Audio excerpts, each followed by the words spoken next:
Bonjour à toutes et à tous et bienvenue sur Écran Neigé, l'émission de cinéma de Geek & Sport présentée par Azelis et Shinmoku.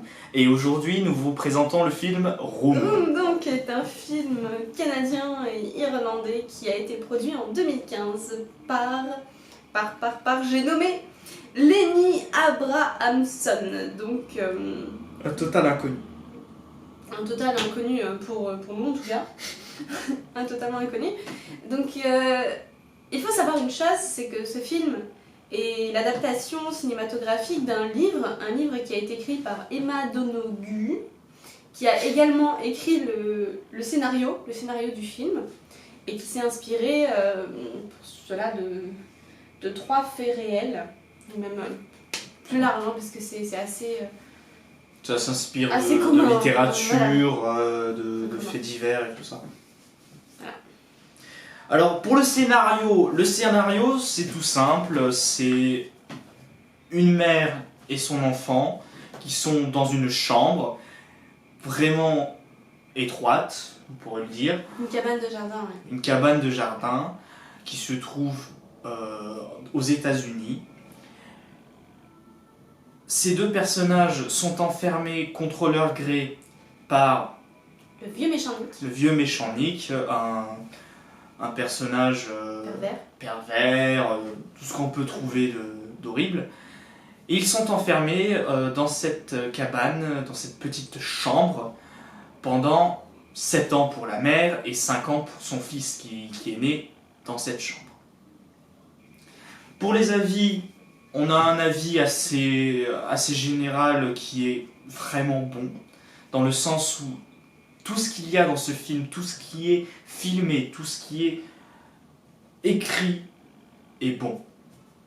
Même la bande-son, c'est bon au final parce que les émotions passent tout simplement parce qu'ils en font pas trop. C'est-à-dire qu'au moment où on devrait entendre des cris et des hurlements parce que de désespoir, on a le silence, on a les traits déformés des acteurs avec de la musique et ça passe beaucoup mieux. C'est-à-dire qu'ils ont un dosage de la musique et du son et du jeu des acteurs qui est vraiment, vraiment bien fait.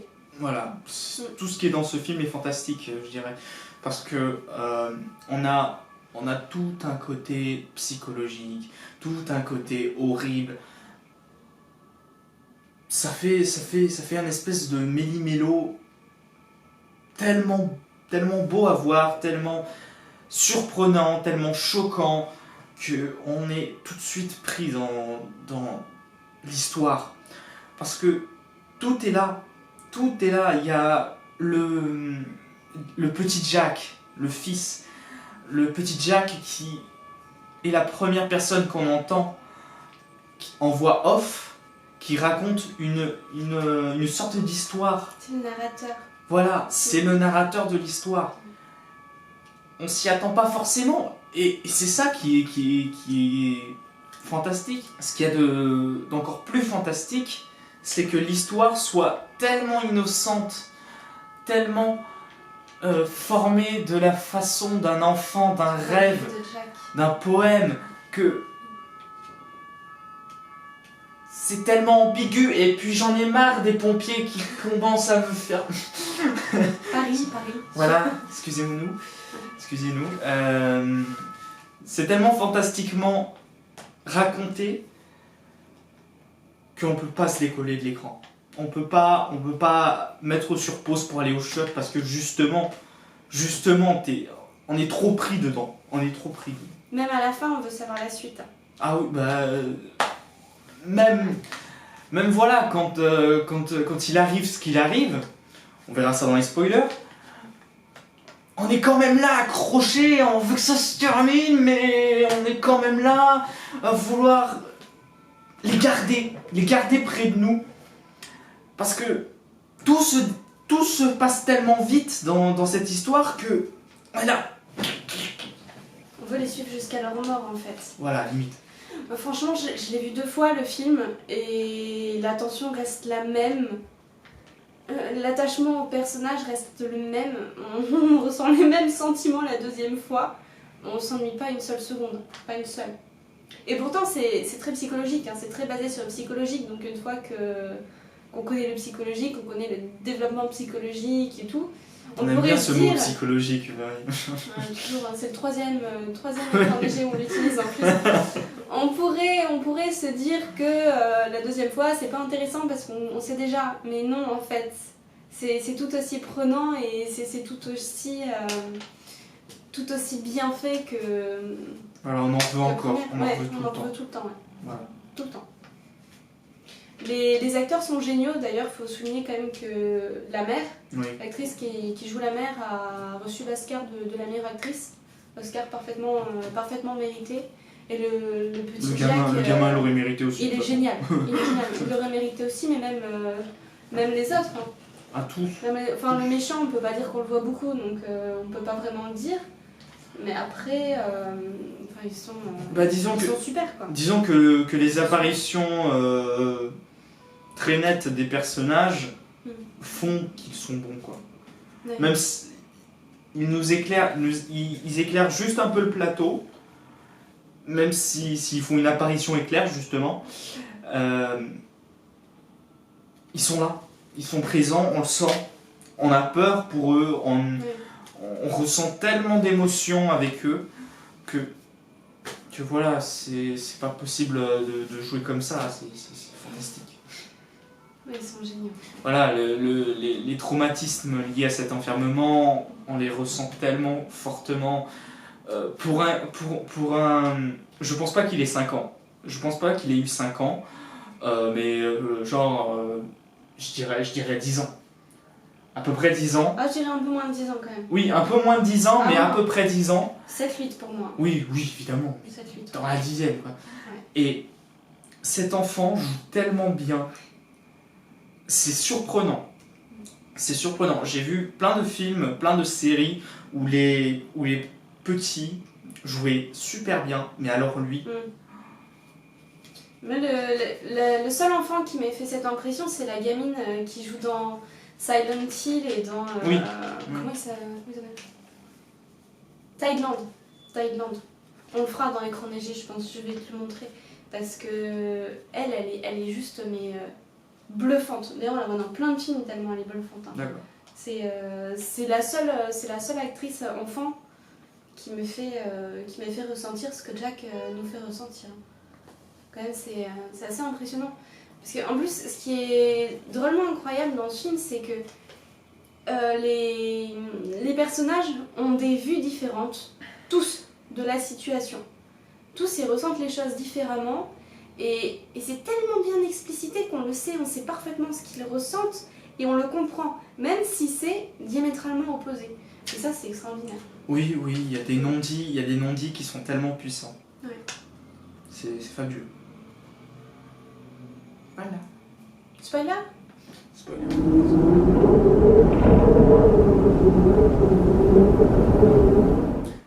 Donc pour les spoilers, on va commencer par la scène qui spoil vraiment tout, dans le sens où ils arrivent à sortir. Allez sur Allociné, en résumé du film. Ça c'est juste... Donc pour les spoilers, on va vous annoncer notre moment préféré à chacun, hein. Nos moments préférés, si on a plusieurs. Ok. Vas-y. Vas-y, toi commence, moi je tente de réfléchir au mien en fait. Donc écoute. Donc mon moment préféré, ça a été quand... En fait le film, ouais. J'ai pas trop de moments préférés parce que... Peut-être que si, à en parler, ce serait bien lorsque... À chaque fois que Jack se met sur le sol et regarde le ciel. Je crois que ça fait partie de mes moments préférés où cet enfant qui connaît rien de l'extérieur et qui regarde l'espace autour de lui, qui prend des temps pour lui et qui se fait des réflexions très intelligentes, mais innocentes en même temps, et c'est beau. Je trouve ça totalement énorme en fait, parce que c'est pas une vision qu'on peut avoir nous, c'est pas une vision commune, parce que cet enfant-là, il est né dans un endroit confiné. Il a rien vu du dehors, à part dans sa télé. Et il croit que c'est pas réel. Il croit que c'est une espèce de boîte magique, la télé. Il y a tout dedans. Il y a tout dedans. Et ce qui est réel, c'est juste le ciel, la lucarne, la chambre. C'est tout ce qu'il y a, c'est la chambre. Monsieur Lit, Monsieur Placard, Madame Cuillère. Voilà, parce qu'en plus, la mère lui a appris les choses en disant, en romançant un peu, bien sûr. Alors voilà, il y a Madame Chaise numéro 1, Madame Chaise numéro 2, il y a Madame Lucarne, par le seul accès à une sorte de liberté. Puis il y a un moment que j'ai adoré, c'est quand même lorsque sa mère dort et qu'il y a et qu'elle lui a révélé ce qui se passait dehors, ce que c'était réel, et qu'il y a une projection du soleil sur le mur où il y a les ombres des arbres un petit peu, et il regarde le mur, et puis il est comme fasciné. Il joue aux ombres chinoises. Voilà, il joue aux ombres chinoises. Il joue aux ombres chinoises un petit peu. Et je sais pas, c'est magnifique parce que c'est comme quelqu'un qui découvre la nature, qui découvre quelque chose. Or, il a tellement encore rien découvert. Il a tellement à apprendre. Et d'ailleurs, il le dira plus tard. Il dira avant, quand j'avais 4 ans, je ne savais rien. Maintenant, je sais tout. Et cette phrase, ça résume totalement le film. Ça résume le film, ouais. Voilà, moi ça m'a ébloui du début à la fin. Et toi? Moi j'en ai deux. Le premier, c'est évidemment quand Jack rencontre le chien de Léo. Ah oui. Parce que c'est le premier chien qu'il voit. Oui, parce et qu'il il avait en a un chien. rêvé toute sa vie. Il s'était créé un chien imaginaire qui s'appelait Lucky. Et qui voulait avoir plus tard en disant un jour j'aurai un Lucky. Lucky ou Loki, je crois. Hein. Je sais plus si c'est bien. Ah ça n'a pas été écrit, donc au niveau de la prononciation c'est difficile à savoir. Mais c'est le chien qu'il veut et qui rencontre le chien de Léo comme ça. Enfin, j'ai trouvé ça tellement beau. Et le deuxième, c'est la fin. C'est la fin. C'est le passage qui m'a le plus marqué la première fois que j'ai vu le film. C'est quand lui, il dit au revoir Monsieur Placard, au revoir machin, au revoir si. Enfin, déjà quand il veut retourner dans la chambre. Non, parce que c'est pas ce qu'a dit Jack, moi, qui m'a le plus marqué. Parce que qu'il va y retourner, je le comprends, mais en même temps, ça me fait terriblement mal pour Joy. Qui elle a aucune envie de remettre les pieds là-bas, et ça me fait mal pour elle, parce qu'elle le fait encore pour lui, hein, comme il l'a dit, c'est lui qui décide pour eux deux. Ouais. Mais ce qui m'a le plus marqué, c'est quand Jack est sorti, et que Joy, elle a regardé la chambre, toujours sans rentrer dedans, parce qu'elle peut pas y rentrer, et qu'elle a fait adieu, chambre. Oui. Ça, c'est le passage qui m'a fait boum. La première fois. Orgasme. Non, pas orgasme, c'est très percutant en fait. C'est très percutant et c'est fait pour l'être. Et ça, c'est un passage que j'ai adoré parce que je me dis c'est fini. C'est fini. Enfin, oui. C'est pas le film est fini, c'est fini, ils sont libres quoi. Oui, parce qu'on n'a jamais l'impression qu'ils sont libres au final. Ouais, parce que... Avant la fin. Ouais, parce que Jack il découvre la liberté, mais il est toujours inquiet pour sa mère. Et sa mère, elle vit pas quoi, elle peut pas vivre, elle connaît plus la vie, elle pense que sa vie est foutue. Et le adieu chambre, c'est le seul moment où on a l'impression que ça va aller mieux en fait. Ouais, que ça va aller mieux, ouais. C'est très beau. Ouais. Et puis, il y a quand même quelque chose qui me choque un peu. C'est qu'il n'y a pas eu... c'est qu'à la fin, il neige. Ouais. Et que Jack, il dise rien. Parce que c'est quand même la première fois qu'il découvre la neige. La pluie aussi. Je sais pas si c'est la première fois. Il découvre la pluie aussi. C'est la première fois qu'on le voit, mais il y a quand même plusieurs mois qui sont passés. Hein. Plusieurs années. À la fin? Oui. Plusieurs années qu'ils ont été libérés, non, je crois pas. Non, mais Il découvre la pluie sur sa peau, il découvre la neige. Je sais pas s'il a jamais plu depuis sa libération de la chambre. Bon, je pense pas. Je pense pas, d'autant plus que ça a été très réfléchi parce que j'ai vu sur Allociné que justement le réalisateur voulait faire tomber de la neige factice pour la scène finale, mais que ça aurait coûté trop cher pour le film et qu'ils ont eu de la chance parce que lors du tournage, justement, la neige s'est mise à tomber. S'est mise à tomber au moment où ils faisaient cette scène et ils n'ont pas eu à faire de la neige factice ou le faire sans neige. Donc, mais en même temps, ce qu'il ne faut pas oublier, c'est que ça commence à neiger quand ils sortent de la chambre. Oui. À ce moment-là, on les entend plus parler. C'est un plan de loin où on les entend plus parler, donc ça se trouve il fait des réflexions ou pas. Hein. On sait pas trop. Oui, non mais là je chipote tout le temps. De toute façon. Non, parce que l'aspect découverte, on le voit bien quand il arrive à se libérer du tapis dans le camion et qu'on le voit oui. en mode bugué et oui. les yeux mais exorbités. Et comme je t'ai dit, c'est le ciel, c'est merveilleux. Comme je t'ai dit, c'est génial. C'est les meilleurs moments quand il regarde le ciel et qu'il est couché comme ça. Ouais, mais là il est dehors, il sent le vent, il voit le vent et puis il voit il est impressionné, il y a un flot d'émotions. Il y a un flot d'émotions qui le traverse. Il sait pas s'il doit avoir peur, il sait pas ce qu'il doit faire. C'est pour ça qu'il est paralysé en fait. C'est pour ça qu'il va pas. Voilà. C'est pour ça qu'à plusieurs reprises, il va essayer de sauter du camion pour chercher quelqu'un et qu'il n'y arrivera pas. C'est pour ça, il va être un peu paralysé quoi.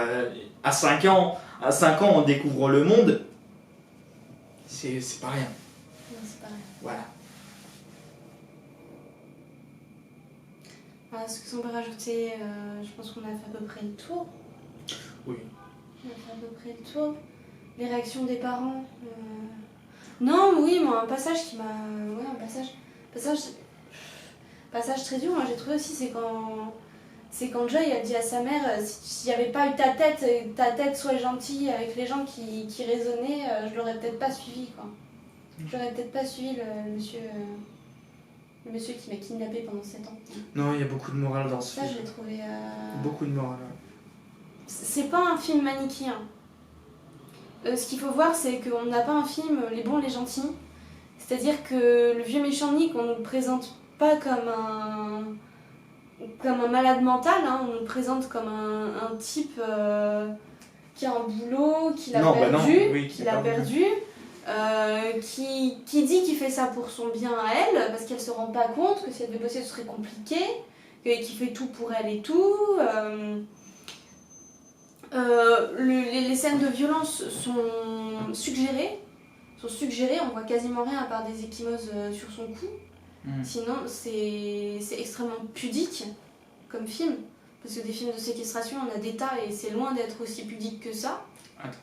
C'est très pudique et ça c'est appréciable. Et j'ai oublié ce que j'étais en train de dire. Oui, manichéen, donc très pudique au niveau de la méchanceté du Nick. Et ensuite, Joy, elle est présentée comme une mère super aimante, mais en même temps comme une mère dépressive. Et ça, on le cache pas. On cache ni l'un ni l'autre. C'est je te crie dessus, je sais plus rien faire, mais en même temps je suis désolée, je te fais des câlins, je t'aime, je fais tout pour te sauver. Elle est traumatisée. Oui, elle est complètement traumatisée, oui, ça c'est sûr. Mais elle est elle-même. Elle est pas brossée dans le sens du poil ou c'est la mère parfaite et tout ça. Non, vraiment. Ah non, c'est extrêmement. Voilà, c'est ça. Jack, c'est pareil, on le présente bien comme un enfant de 5 ans qui en fait qu'à sa tête, qui va être méchant avec sa mère, tu mens, qui va... Non, il est pas méchant, il est... Oui, qui va être méchant, mais il lui parle non, mal. c'est de l'égoïsme enfantin. C'est ça. C'est de l'égoïsme enfantin, c'est pas ça, c'est il pas est pas méchant. présenté comme un... Non, c'est pas de la méchanceté. C'est pas ce que je voulais dire, c'est qu'il va avoir des paroles quand même qui sont extrêmement dures pour Joy. Mais c'est pas méchant, mais pour Joy, enfin c'est... C'est innocent. Voilà, c'est ça, c'est innocent, mais ça fait mal.